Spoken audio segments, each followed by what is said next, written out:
Serial அப்படின்னாலே பிடிக்காதவர்கள் இருக்கவே முடியாது. இப்படி இருக்கக்கூடிய சூழ்நிலையில் இப்போ வந்து பார்த்திங்கன்னா மிகப்பெரிய அளவில் சிலர் வந்து ரொம்பவே மக்களுடைய மனதில் இடம் பிடிச்சிருவாங்க.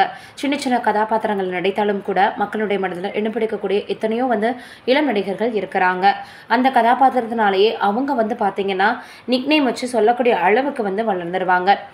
இந்த சூழலில் இப்போது மகாநதி அப்படின்ற சீரியல் நடிச்சிருக்கக்கூடிய நடிகை தான் அந்த சீரியலை விட்டு விலக போகிறாங்களாம். ஆனால் எல்லோருமே ஏதோ பிரச்சனை ஏற்பட்டுருச்சு, சீரியல் குழுவினோட அவங்களுக்கு ஏதோ மிஸ் அண்டர்ஸ்டாண்டிங்கு, அதனால தான் அவங்க போகிறேன்னு சொல்லியிருக்காங்கன்னு பல விஷயங்களை ரொம்பவே வந்து பார்த்திங்கன்னா ஓப்பனாக சொல்லி வந்துட்டு இருக்காங்க. இந்த சூழலில் இப்போ என்ன இருக்குன்னா அந்த நடிகை அந்த மாதிரிலாம் எதுவும் கிடையாது, எனக்கு வந்து இந்த கேரக்டர் வந்து ஃபஸ்ட்டெல்லாம் ஸ்ட்ராங்காக இருந்துச்சு, ஆனால் இப்போ ஸ்ட்ராங்காக இல்லைன்னு தோணுது அப்படின்ற மாதிரி சொல்லியிருக்கிறாங்க. இந்த சீரியலை இயக்கக்கூடிய இயக்குனர் கூட சமீபத்தில் ரீப்ளேஸ்மெண்ட் என்னால் முடியவே இல்லை, but I can't do it அப்படின்ற மாதிரி, வேறு வழியே இல்லை அப்படின்ற மாதிரியும் சமூக வலைதளங்களில் சில போஸ்டர் போட்டிருந்தாராம். அதற்கு காரணம் என்ன அப்படின்னா யமுனா அப்படின்ற கதாபாத்திரத்தில் நடித்து வரக்கூடிய ஆத்ரே அவர்கள் தான் அந்த சீரியலை விட்டு விலக போகிறேன் அப்படின்னு சொல்லியிருக்காங்களாம். இவங்களுக்கு பதிலாக ஸ்வேதா அப்படின்ற ஒரு நடிகை நடிக்க போகிறாங்களாம். ஆனால் இன்னும் வந்து பார்த்திங்கன்னா அதிகாரப்பூர்வமாக வெளியாகலை. ஆனால் ரீப்ளேஸ்மெண்ட் சீரியலை விட்டு விலகிட்டாங்க அப்படின்றது மட்டும் உறுதிப்படுத்தப்பட்டிருக்கு. ஏன்னா இயக்குனரும் சொல்லிட்டாங்க.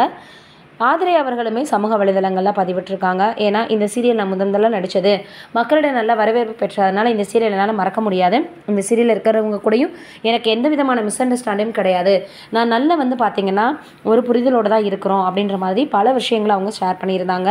ஆக மொத்தத்தில் இப்போ அவங்க வேறு ஒரு சீரியலில் கமிட் ஆகிருக்காங்க அப்படின்ற மாதிரியும் சொல்லப்படுது. என்னதான் நான் போனாலும் எனக்காக என்னுடைய பிளேஸில் வந்து எனக்கு அடுத்தபடியாக வரக்கூடியவங்க நல்லாவே நடிப்பாங்க அப்படின்ற நம்பிக்கை எனக்கு இருக்குது அப்படின்னு இப்போ ஆத்ரே அவர்கள் வந்து சமூக வலைதளத்தில் சில பதிவுகளை போட்டிருக்காங்க. அந்த பதிவுகள் ரொம்பவே வரலாக பரவி வந்துட்டுருக்கு. யாராக இருந்தாலும் தான் நடிக்கக்கூடிய கதாபாத்திரம் ரொம்ப ஸ்ட்ராங்காக இருக்கணும், பேசக்கூடிய ஒரு விஷயமாக இருக்கணும் அப்படின்னு தான் நினைப்பாங்க. அதுபோல் தான் இப்போ ஆத்ரே அவர்களும் நடிச்சிருக்கிறாங்க. ஆனால் ரசிகர்கள் எல்லாருமே அவங்க நடிச்சிருந்துருக்கலாமே அப்படின்ற மாதிரி சொல்லி வந்துட்டுருக்காங்க. என்ன நடக்க போகுதுன்றதை வெயிட் பண்ணி பார்க்கலாம். நீங்கள் என்ன நினைக்கிறீங்கன்னு கமெண்ட்டில் சொல்லுங்கள்.